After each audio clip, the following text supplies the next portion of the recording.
1070 rupees.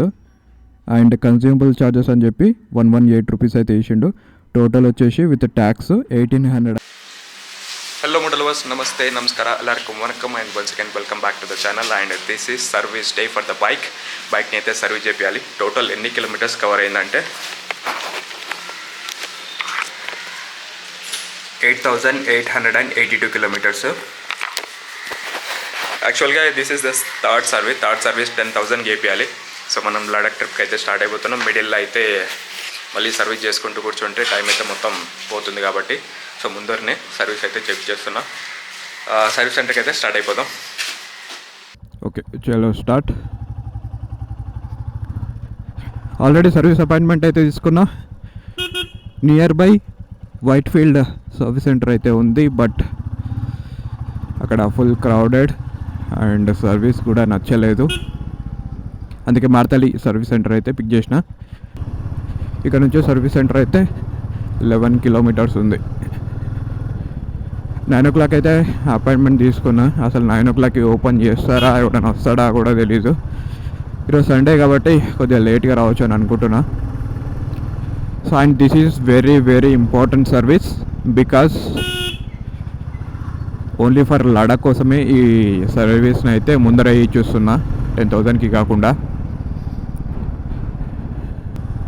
మనకు trip వెళ్ళేటప్పుడు దారిలో అయితే ఎటువంటి ఇష్యూస్ రాకూడదు కాబట్టి ప్రాపర్గా అయితే సర్వీస్ ఉండాలి. అండ్ ఆల్సో నాకైతే రాయల్ ఎన్ఫీల్డ్ సర్వీస్ సెంటర్ మీద అస్సలు నమ్మకం లేదు. ఏదో మనకి ఇప్పుడు వారంటీలో కవర్ అవుతుంది కాబట్టి వీళ్ళ దగ్గర చేయిస్తున్నా. ఒకసారి సర్వీస్ అయితే చేసిన తర్వాత తెలిసిన టెక్నీషియన్ అయితే ఉన్నాడు అవుట్ సైడ్, సో అతనితో కూడా ఒకసారి మొత్తం బండిని క్రాస్ చెక్ చేయించేస్తా రైడ్ స్టార్ట్ అయ్యే ముందు. దెన్ 1 వీక్ బ్యాకే బండిని అయితే నేను మహబూబ్ నగర్కి షిఫ్ట్ చేసేస్తా. అక్కడ నుంచి రైడ్ అయితే స్టార్ట్ చేద్దాం.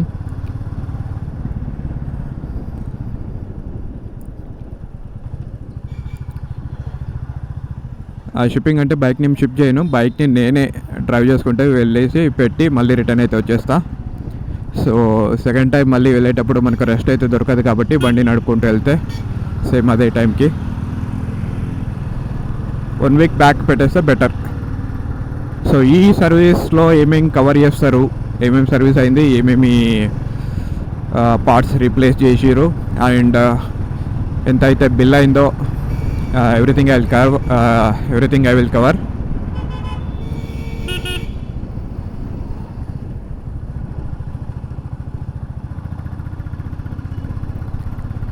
చలో let's meet in the service centre.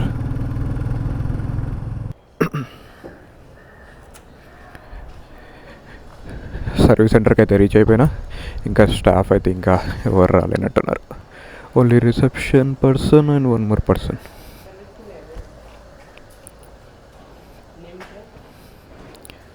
Chandrasekhar.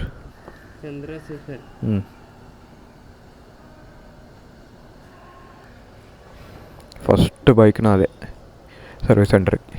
ఈ సర్వీస్ సెంటర్ ఓపెన్ చేయక ముందుగా వచ్చేసిన. లెట్స్ సీ స్టాఫ్ వచ్చి ఎప్పుడు జాబ్ కట్ రాస్తారో చూద్దాం.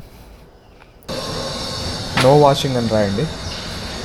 వాషింగ్ వద్దు, ఇది పీపీఎఫ్ వేయించిన మొన్ననే, ప్రెజర్ వాష్ కొట్టొద్దని చెప్పింది. జస్ట్ క్లీన్ చేసి ఇచ్చేయమంటారు. అండ్ చైన్లు కూడా ఏమొద్దు చేయకూడదా?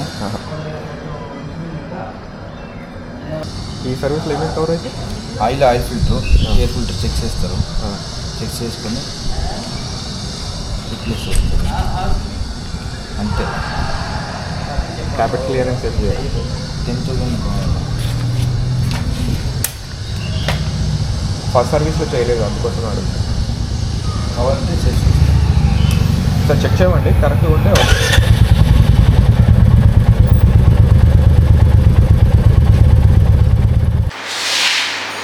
బైక్ని అయితే సర్వీస్ సెంటర్ లోపలికి తీసుకొచ్చారు అండ్ సర్వీస్ అయితే స్టార్ట్ అయిపోయింది.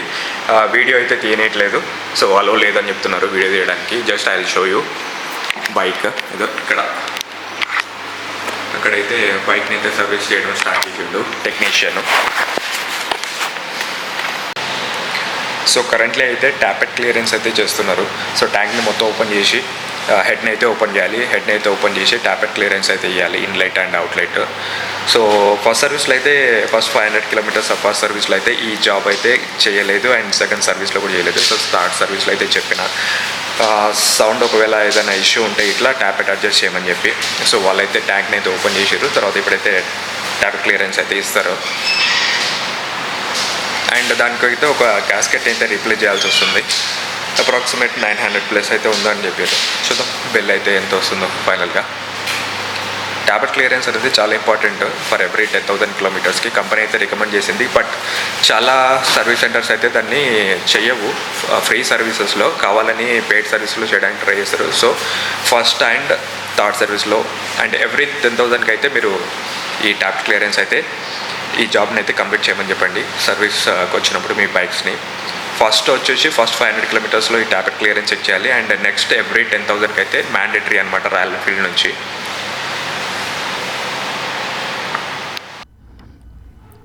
ఓకే, సర్వీస్ అయితే కంప్లీట్ అయిపోయింది. బిల్ వచ్చేసి సో ఆయిల్కి అయితే 702 1.8 లీటర్స్.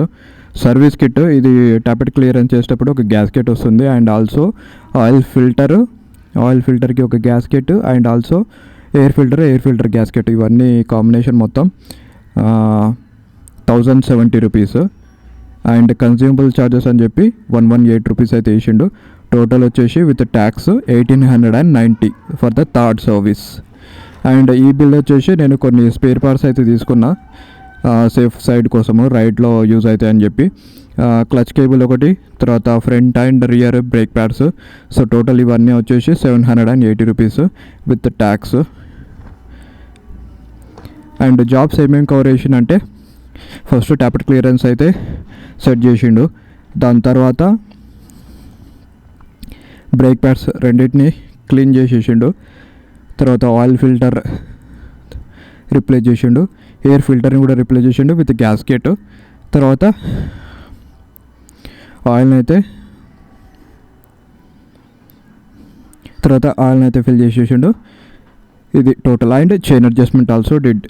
వాషింగ్ అయితే నేను చేయించలేదు, పీపీఎఫ్ వేయించినాయి కాబట్టి ప్రెజర్ వాష్ అయితే చేయదు అని చెప్పిండు. సో వాషింగ్ అయితే ఏం చేయించలేదు. అండ్ చైన్ ల్యూబ్ కూడా వేయించలేదు.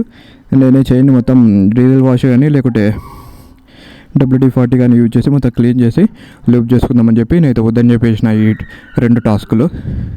అండ్ టెక్నీషియన్ వచ్చేసి దిలీప్ అనమాట.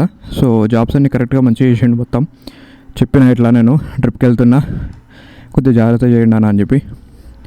అండ్ సర్వీస్ సెంటర్ వచ్చేసి మారతల్లిలో ride craft ventures private limited.